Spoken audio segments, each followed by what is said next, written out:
Kumhaus, Rosenthal. In Episode 6 of Masters of the Air, the spirit of the boys is down following the Munster mission. But it is Rosenthal's crew, who have completed 3 gruesome missions in as many days, that are the focus. They are sent for a 5-day relaxation trip to Kumhaus. Rosenthal is himself skeptical of the idea.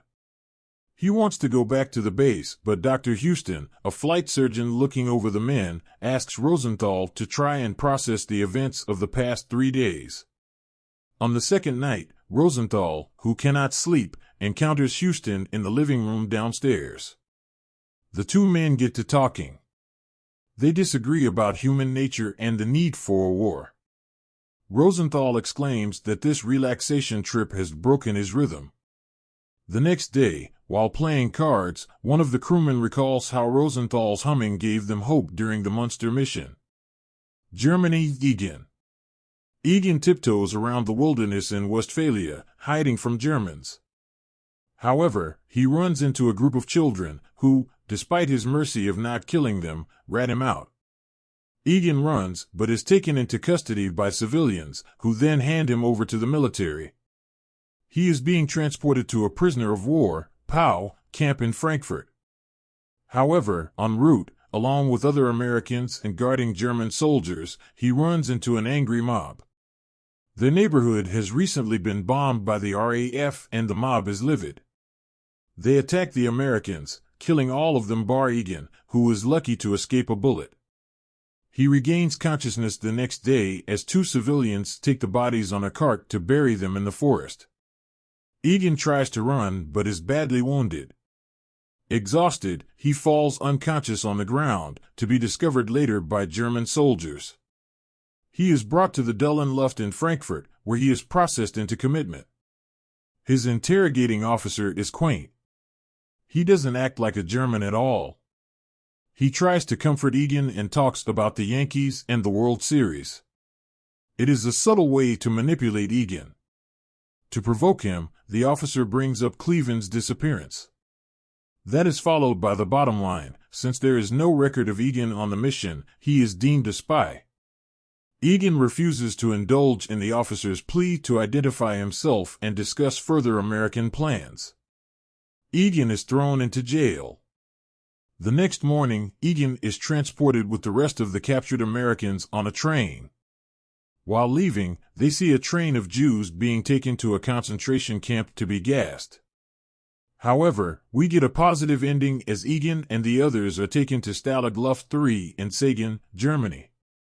They meet up with other POWs, most of whom are part of the 100th. Egan's eyes light up when he sees his old friends, but seeing Cleven by the wayside takes the buck. Balliol College, Oxford, Crossby. Out of the 35 crews that originally left with the 100th for England in 1943, only 3 remain.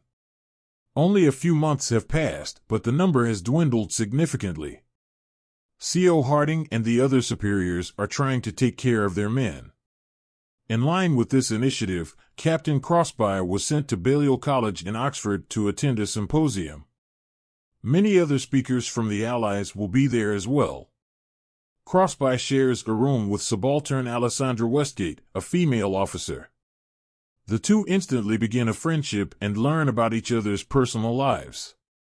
Over drinks, late at night, Crossby talks about Bubbles and how his death was his fault. He feels responsible for the planes going down, but Westgate shuts him down. She rightly puts things into perspective by blaming Hitler, alleviating Crossby's burden. The duo roam in the city the next day, even going to a party. However, their companionship is shortened when Westage receives an urgent message from the base. In the episode's epilogue, Crossby remarks how the soldiers pulled themselves back up from setbacks and went into the cockpits and planes again each time. The episode review. The rousing ending to Episode 6 of Masters of the Air is arguably its most cheerful one. It also leads us to a possible shift in dynamics as the show now has to bide its time between the war and the POWs in Stalag 4. The final scene reminded me of Billy Wilder's 1953 classic, where the getaway by American soldiers was similarly positioned. Episode 6 once again tries a different approach and touches upon an important facet of war. Despite how unwelcome it is, the unbearable weight of tragedy is a byproduct. There are men like Rosenthal who want to get back into the action without stopping, and then there are the crossbuys of the world who process it differently. The dialogue is revealing, especially the part of the episode set in Oxford. Although it is only a surface-level discussion as the makers choose to focus on Westgate and Crossbuy, it encapsulates the essence of the cultural divide. The business end of Masters of the Air is expected to translate into a more personal expression of the war, potentially making it more intense.